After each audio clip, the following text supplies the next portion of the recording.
ఇప్పుడు 10 సంవత్సరాలు పరిపాలించిన వాళ్ళు 10 నెలలు కూడా ఓపిక పట్టలేకపోతే దాన్ని అసహనం అంటారా, అసమర్థత అంటారా, జ్ఞానం లేదంటారా, విజ్ఞానం విహీనం అయిపోయిందా తెలియదు. వాస్తవంగా ఈ అంశాన్ని ఒకసారి మనం ఫస్ట్ నుంచి తీసుకుంటే కాంగ్రెస్ పార్టీ కంఫర్టబుల్ మెజారిటీతో అధికారంలోకి వచ్చింది. దయచేసి మీరు కూడా గమనించాలి ఈ అంశాన్ని. ఎక్కడైనా నేను టీఆర్ఎస్ నాయకత్వాన్ని కూడా కోరుతున్నా, యావత్ తెలంగాణ ప్రజలు ఈ కీలకమైన ముఖ్యమైన అంశాన్ని దయచేసి గమనించాలి. మాకు మేముగా శాసనసభ్యుల్ని పార్టీ ఫిరాయింపులకు సంబంధించి ఎక్కడా ప్రోత్సహించలేదు. దీనిలో డాక్టరేట్ ప్రొఫెషనల్స్ టిఆర్ఎస్ పార్టీయే.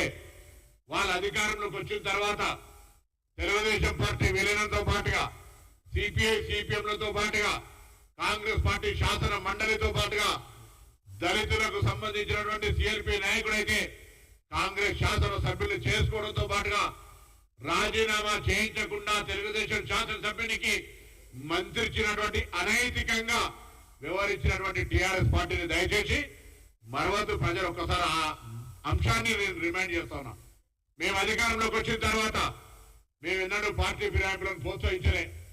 సవ్యంగా మంత్రివర్గం ఏర్పాటు చేసుకుని మేము ఇచ్చిన హామీలను అమలు చేస్తూ ప్రజా సమస్యల మీద పోరాటం చేసే విధంగా మా కార్యాచరణ కొనసాగుతూ ఉంటుంటే మీ ప్రభుత్వాన్ని కూలగొడతాం, మీ ప్రభుత్వం ఎక్కువ నిలబడది అని Bharatiya Janata party TRS party రెండు ఒకటే గొంతుగా మా ప్రభుత్వం మీద అనేక సందర్భాల్లో మాట్లాడినటువంటి మాటలు నిజమా కాదా యావత్ తెలంగాణ ప్రజలు గమనించాలని కోరుతా ఉన్నాం.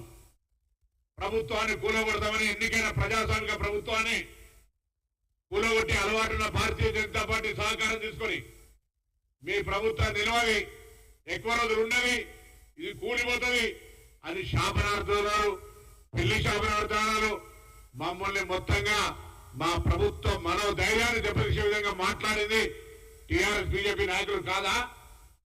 అటువంటి సందర్భంలో ప్రజాస్వామ్యానికి వేదికగా జ్యోతిబా పూలే పేరు పెట్టుకుని ప్రజాభవన్ కు సచివాలయం, డాక్టర్ అంబేద్కర్ సచివాలయం సాక్షిగా ప్రజలందరికీ తలుపులు ఓపెన్ చేసి ముళ్ళ కంచెలు తొలగించి ప్రజాస్వామిక పరిపాలన చేస్తూ ఉంటుంటే ఈ ప్రభుత్వం కూలద్దు, ఈ ప్రభుత్వం పేద ప్రజలకు న్యాయం చేయాలని శాసనసభ్యులు మా పార్టీకి వస్తూ ఉంటుంటే ఇలా వాళ్ళ మీద బురద జల్లుతా ఉన్నారు. మీరు చేస్తే రాజకీయ నీతి, మీరు చేస్తే వ్యభిచారమా? ఎట్లా జరుగుతుంది? మీరు రాజకీయ పునరేకీకరణ అంటా ఉన్నారు అన్నాడు. అవును, నేను అడుగుతాను, మళ్ళీ కూడా చెప్తాను. మీకు ఆనాడు కంఫర్టబుల్ 80 మెజార్టీ వచ్చింది. 80 మెజార్టీ వచ్చినాక మీకు ఇబ్బంది లేదు. కానీ కాంగ్రెస్ పార్టీ ఒక దళిత సిఎల్పి అయితే ఓర్వలేక కాంగ్రెస్ పార్టీని బలహీనం చేయాలి, ప్రతిపక్ష గొంతు ఉండదని మేము అట్లా చేస్తారేమే. శాసనసభను 3-3:30 దాకా నడిపి ప్రతిపక్ష నాయకులు ఏం చెప్తారు వినడానికి వేదిక శాసనసభ అవకాశం ఇస్తా ఉన్నాం. ఇందిరా పార్క్ దగ్గర ధర్నా చౌకులు ఇస్తా ఉన్నాం. ఇలా మేము ఎన్నడూ ప్రతిపక్ష గొంతు నొక్కుతూనే నిరసనలు చెప్పుకొని ఉంటున్నాం. కాళేశ్వరం పోతామంటే గ్రీన్ వే ఛానల్ ఇస్తా ఉన్నాం, ఏడు కొమ్మంటా ఉన్నాం. ప్రతిపక్ష నాయకుడు శాసనసభకు రా, అనుభవజ్ఞుడి, నీకెవరు తెలిస్తే మాకు చెప్పమని అడుగుతా ఉన్నాం. కేంద్రం నిధులే, కేంద్రాన్ని నిలదీద్దాం రమ్మని అడుగుతా ఉన్నాం.